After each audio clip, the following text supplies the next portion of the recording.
गायत्री परिवार एक ऐसा परिवार जो आज समूचे विश्व में ऐसा एक भी सनातनी नहीं जो उसे नहीं जानता। माता भगवती जगत जननी परांबा भुवनेश्वरी वेद माता गायत्री, जिनकी कृपा के बगैर समूचे विश्व में कोई साधक साधना संपन्न हो सकता नहीं। ये पहले ही दिन इतना व्यापक नहीं था। ये बात है 1950 की। एक ब्राह्मण परिवार में एक बच्चे ने जन्म लिया और उसके दिमाग में, उसके अंतःकरण में माता गायत्री की उपासना की कृपा मानो पनपने लग गई। ये बात उस समय की है जब आपका कैलेंडर 1950 बता रहा था। मथुरा से एक छोटी सी लो, एक अखंड ज्योति के नाम से एक मैगजीन, एक पत्रिका प्रकाशित हुई। इसमें भगवती माता गायत्री की उपासना से संदर्भित कुछ प्रसंग और कुछ लेख उजागर होने लग गए। धीरे धीरे शनै शनै इस मुहिम ने जाति, परंपरा, लिंग भेद को नष्ट करने का आगाज किया और इस अंदाज ने कुछ इस कदर अपने खुशबू, अपने सुगंध को फैलाया कि समूचा विश्व मानो माता गायत्री की गोद में आ गया। ये बढ़ते बढ़ते शांति कुंज हरिद्वार तक पहुंचा और वहां गायत्री परिवार का हेड ऑफिस स्थापित किया गया।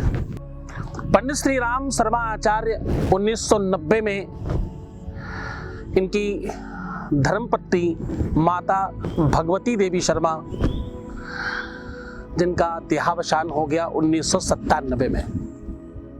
इसके बाद थोड़ा सा इस संस्थान में ऐसा लगा कि कौन संभालेगा, तो फिर डॉक्टर प्रणव पांड्या जी, इन्होंने भगवती की उपासना को ऐसा संभाला मानो इनके लिए ही यह संस्थान बनाया गया था। ये देव संस्कृति के नाम से इन्होंने विश्वविद्यालय बनाया, कुलाधिपति ये बने और ये श्री राम शर्मा आचार्य के दामाद जी भी हैं। श्रीमती सैलबाला पांड्या के ये पति हैं और इन्होंने इस संस्थान को अपना समूचा जीवन दान दे दिया। अब यहां से माता गायत्री को एक कुशल, शिक्षित, ज्ञानी और कुशाग्र बुद्धि का धनी परिचायक के रूप में, सेवक के रूप में मिल गया।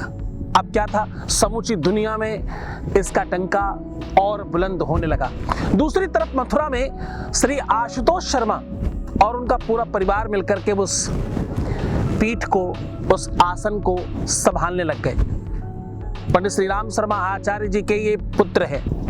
इन लोगों ने मिलकर के इस संस्थान को बाखूबी संभाल कर भक्तों में माता गायत्री की कृपा और करुणा का बीज बोने लग गए।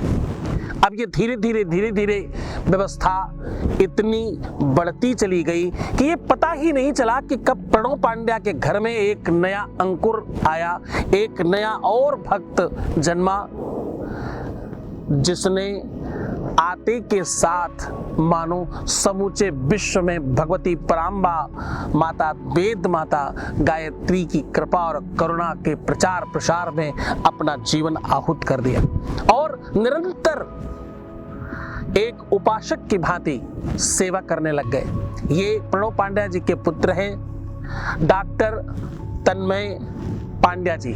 अब इन्होंने जिस तरह से इस संस्थान को संभाला, आज गायत्री परिवार 3 पीढ़ियों का समूह है। आज गायत्री परिवार में कई करोड़ लोग एक साथ सम्मिलित हैं इस उपासना में, इस भक्ति में, इस साधना में। इस परिवार ने, जिसका नाम गायत्री परिवार है, जिसकी संख्या आज 20 करोड़ से ज्यादा बताई जाती है, जहां आज समूचे विश्व के लोग समाहित हैं। आपको पता है, यहाँ केवल उपासना, साधना तक सीमित नहीं है। यहाँ स्किल, ज्ञान, शिक्षा और उस पद्धति को जन्म दिया जा रहा है जो कुरीतियों और कुनीतियों के कारण समाज में बंटवारा जहां हो रहा था, उस स्थिति को भी इस संस्थान ने बाखूबी संभाला। तो गायत्री परिवार के संदर्भ में मुझे लगा कि ये बात बतानी बहुत आवश्यक है। पीछे मैं गायत्री परिवार में गया और मुझे बड़ा आनंद हुआ। मुझे लगा गायत्री परिवार के बारे में अगर मैंने आपको ये नहीं कहा तो मुझे लगता मेरी उपासना में वो अंश थोड़ा कम रह जाएगा। माता गायत्री की कृपा के बगैर कोई यज्ञोपवीतधारी, कोई सनातनी, कोई हिंदू, कोई याज्ञिक, कोई पंडित, कोई पुजारी, कोई महात्मा, कोई अमलात्मा, कोई सिद्धात्मा, कोई यति, साधक, महंत, कोई ऐसा है नहीं जो बिना माता गायत्री की कृपा और करुणा के अपना जीवन चला सके।